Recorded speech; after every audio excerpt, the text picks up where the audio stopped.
আজকে আপনাদের সামনে আমরা সেই সুদামা বিপ্রের এবং ভগবানের মিলনের এক অভূতপূর্ব কাহিনী, ভগবানের এই লীলা নাটকের মাধ্যমে তুলে ধরতে চলেছি। মা, খিদে পেয়েছে মা? মা, কিছু খাবার আছে ঘরে? একটু খেতে দাও না মা।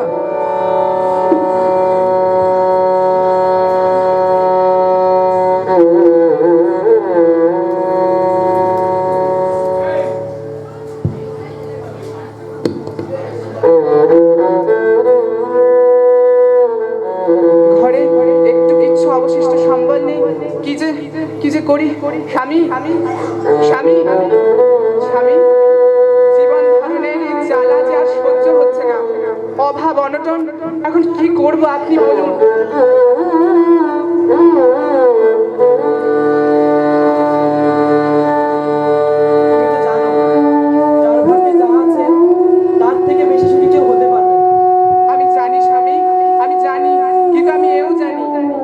ভগবান শ্রীকৃষ্ণ স্বয়ং লক্ষ্মীপতি আপনার অন্তরঙ্গ সখা।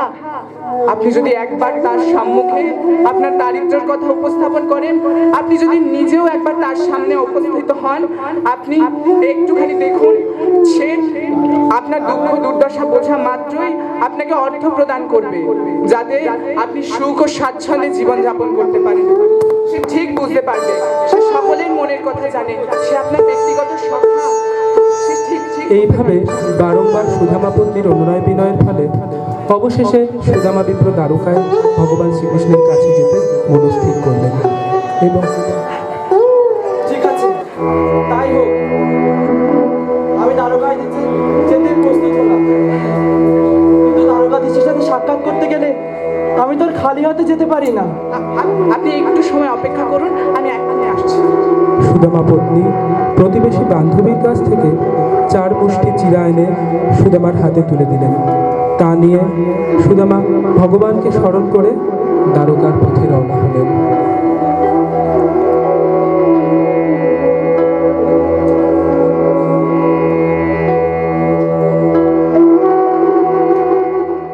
সুদামা পায়ে হেঁটে সুদীর্ঘ পথ পাড়ি দিয়ে অবশেষে দ্বারকাপুরীর প্রাসাদের সামনে এসে উপস্থিত হলেন। সেখানে তার সাক্ষাৎ হলো দ্বারকার নগর রক্ষীদের সাথে।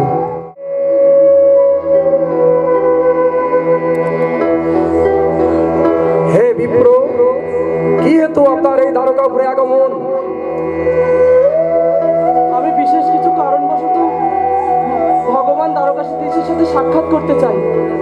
হে বিপ্র, যান, আপনি পিছনে এই সহ্য বাঁধতে দেখতে পাচ্ছেন, ওখানে আপনি গেলে দ্বারকাধীশের সন্ধান পাবেন।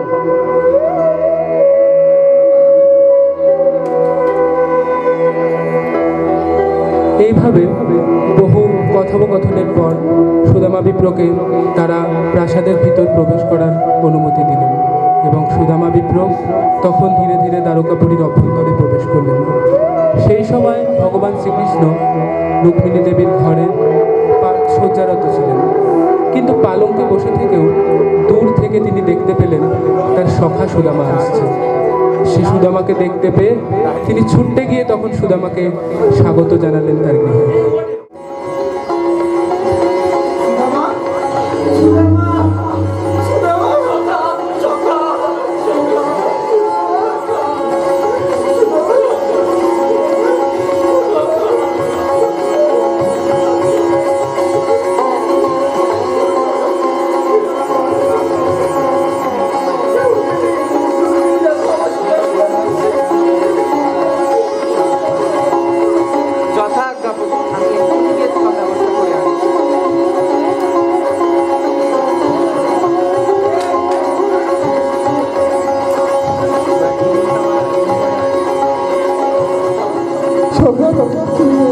এত দূর হেঁটে এসছো সখা?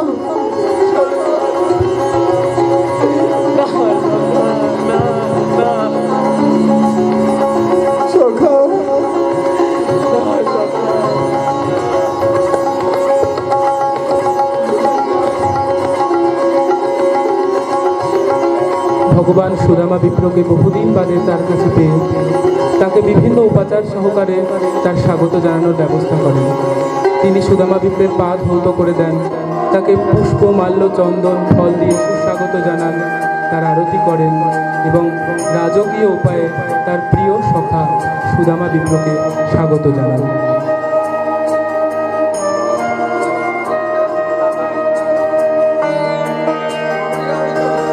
সকল রমণীরা উলুধ্বনি দিয়ে সুদামা বিপ্রের এই বিশেষ মুহূর্তকে আরো সৌন্দর্যমণ্ডিত করে তুলুন।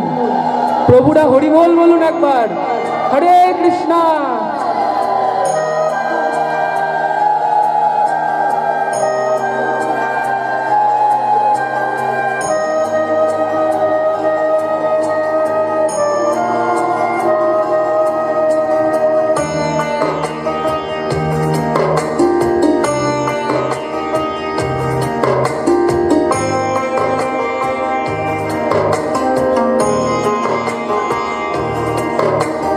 আবার উলুধ্বনি দিয়ে এই বিশেষ মুহূর্তকে আরো বিশেষ করে তুলুন।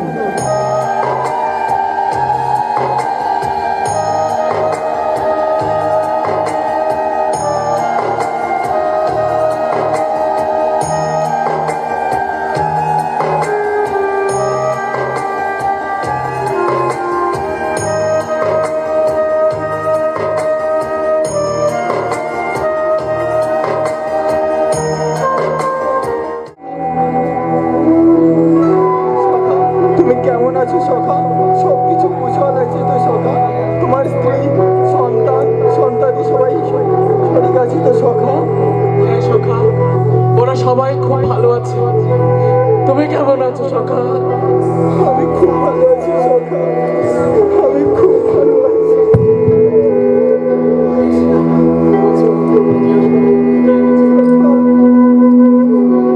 সখা, তুমি নিজ গৃহ থেকে আসছো, আমার জন্য কিছু আনো নেই সখা? সখা, তুমি আমার জন্য কিছু আনো নেই সখা? দেখি সখা, তুমি আমার জন্য দেখি সখা, সখা দেখি না সখা, না না না না সখা, না না না।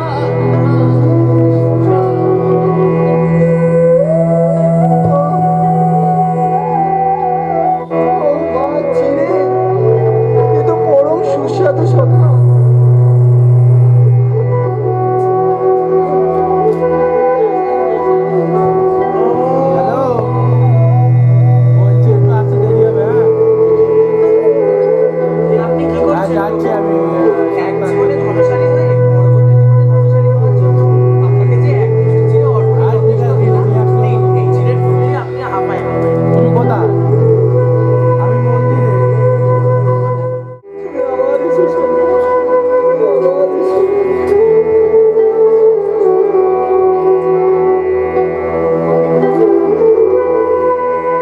সুদামা বিপ্র ভগবানের কাছ থেকে আশীর্বাদ গ্রহণ করে ধীরে ধীরে দ্বারকা পরিত্যাগ করলেন।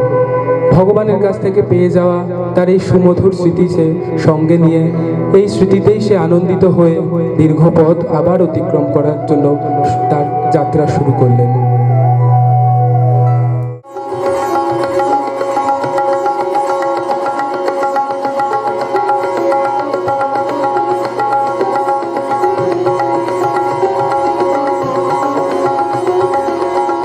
এ আমি কি দেখছি? এ গৃহ কি আমার? এই গৃহ যদি আমার হয় তাহলে এত আশ্চর্যজনক পরিবর্তন হলো কিভাবে? হ্যাঁ প্রভু, আপনি ঠিকই দেখেছেন। আপনি ভগবান শ্রীকৃষ্ণের কৃপায়, লক্ষ্মীপতির কৃপায় এই বিপুল ধনরাশি, ঐশ্বর্য, প্রাসাদ সব আপনি আসুন, আপনার প্রাসাদে। শাস্ত্রজ্ঞ সুদামা বিপ্র এইভাবে সিদ্ধান্ত করলেন ভগবানের কাছ থেকে এই সকল বিপুল ঐশ্বর্য যা তিনি প্রাপ্ত হয়েছেন তা অসংযতভাবে ইন্দ্রিয় তৃপ্তিতে ব্যবহার করা উচিত। আমি হরিপ্রিয়া। হরে কৃষ্ণ। হরে কৃষ্ণ। আমি অনুষ্কা দাস। হরে কৃষ্ণ, আমি রনিত দাস। হরে কৃষ্ণ, আমি আদিত্য মণ্ডল। হরে কৃষ্ণ, আমি অরিজিৎ রায়। হরে কৃষ্ণ, আমি অভিজিৎ স্বর। হরে কৃষ্ণ, আমি চিন্ময় মণ্ডল। হরে কৃষ্ণ, আমি দেবব্রত দাস। হরে কৃষ্ণ, আমার নাম প্রহ্লাদ ভৌমিক। হরে কৃষ্ণ, আমি অর্ণব বিশ্বাস। হরে কৃষ্ণ, আমি সুবীর অধিকারী।